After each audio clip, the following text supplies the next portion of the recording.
I have concerns that this project is pushing forward without even beginning to address the problem of the drainage along that third court.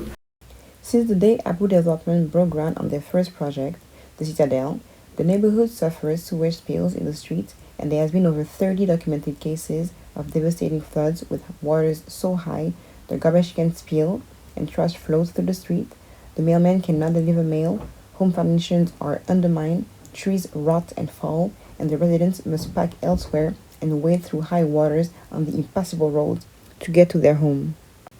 Abu Development illegally cleared and elevated the proposed townhome lots to use as an entrance while building the storage units. This caused the backyards of the adjoining properties to flood beginning in May 2020. After citations, a wall was placed at the backyards of the adjoining residential properties, leaving the lot on Third Court open. However, both the city and the developer knew that a wall would be an ineffective solution, because a berm was first placed in the same location and the water from Delmas homes was going around the backyard berm and flooding out Northeast Third Court at the time of the city site visit 3 years ago. The health and safety of the residents of Northeast Third Court was not prioritized. No effort was made to prevent water from coming through the lot on Northeast Third Court. It was left open for the last 3 years despite devastating flood complaints. Once the storage was completed, a berm was finally placed across the lot on Third Court as a pretense that the developer was making an effort to do something, a few days before appearing at the Planning Commission to ask for a conditional use permit to build the townhome project. In regards to this property, there is a wall around the property. The wall was erected to stop any water from leaving the property. And so the only opening right now for that property to drain would be out to Third Court at the lot on Third. We have installed in the last few days a berm across our area about 50 feet from Third Court on our property to reverse or stop any water flow that might be occurring today from our property and from Third Court into the residential community, the homes that are along Third Court. A drainage system will be put in. There isn't one today, but there'll be a drainage system installed. That drainage system requires that all the water from this property remain on this property. It's the law. And the little berm he didn't put it during hurricane season. That's when we needed it. When the rainy season started, water flooded the neighborhood through the berm at the lot on Northeast Third Court, continuing the unhealthy situation the annex residents have been forced to endure for the past 6 years. It is despicable that both the city and the developer continue to push forward projects. The city said that it hired a consultant who will have a design for a flooding solution by October 2023, but it will take 2 years to implement. A design does not stop floodwaters. Garbage floated through the street from overturned trash cans, and the mailman could not deliver the mail.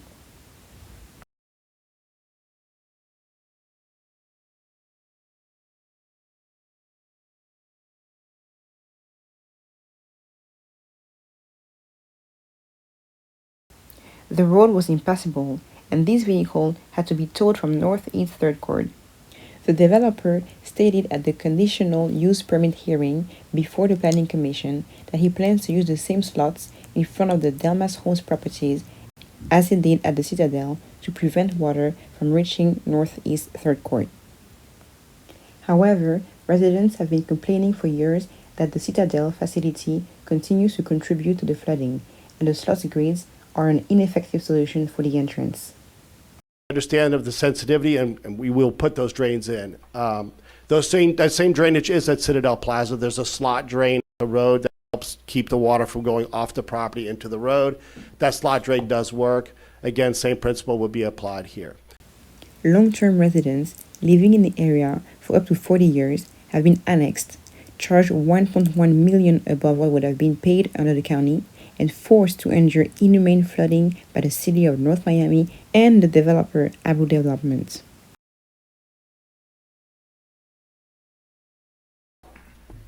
I bought my house right after the annex, but prior to Citadel and prior to this, and there was no flooding when I purchased my property. Okay, so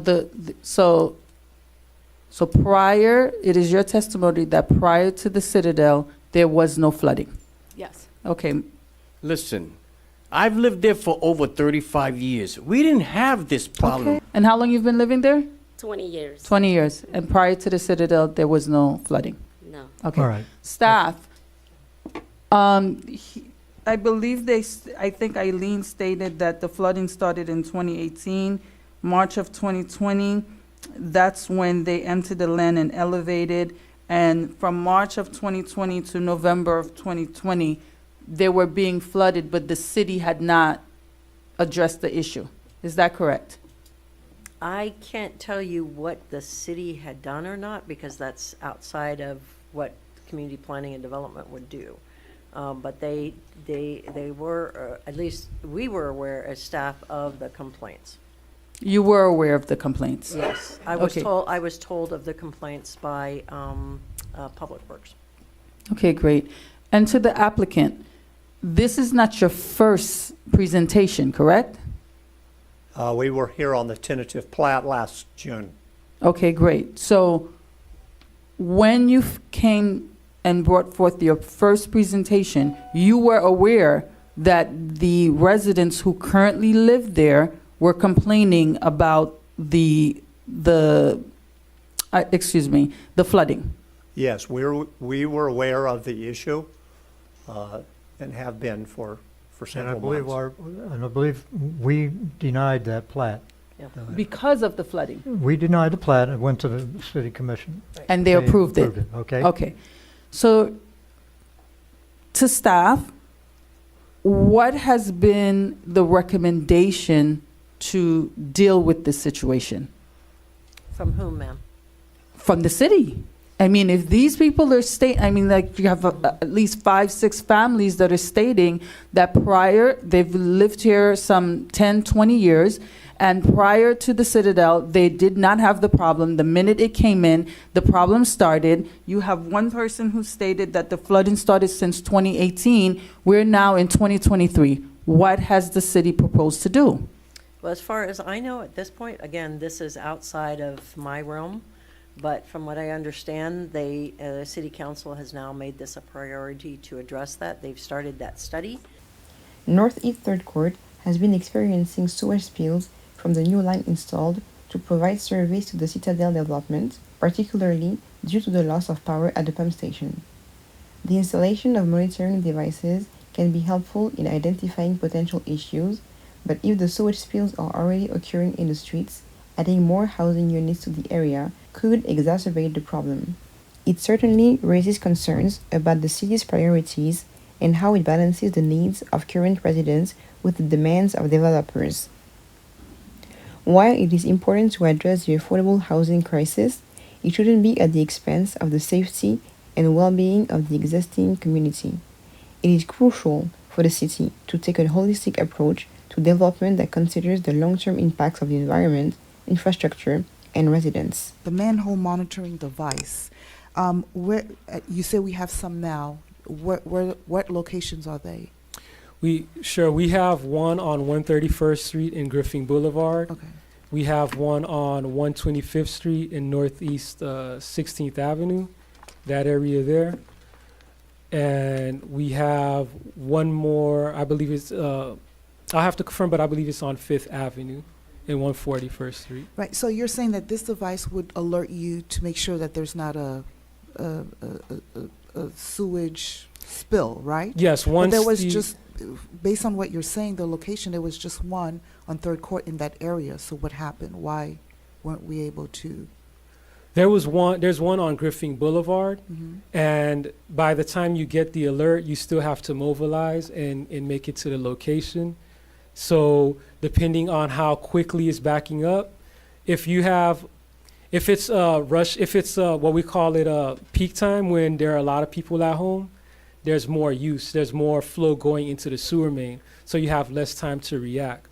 So depending on when we get the alert, that and what the conditions, what's going on, that determines how much time you have to react to address the alert. Okay, sir. The sewage comes from the west that you're talking about putting a whole new community. And all that sewage comes towards the east, which runs right past my house. And just let the electricity go out like it was yesterday. And there is sewage everywhere.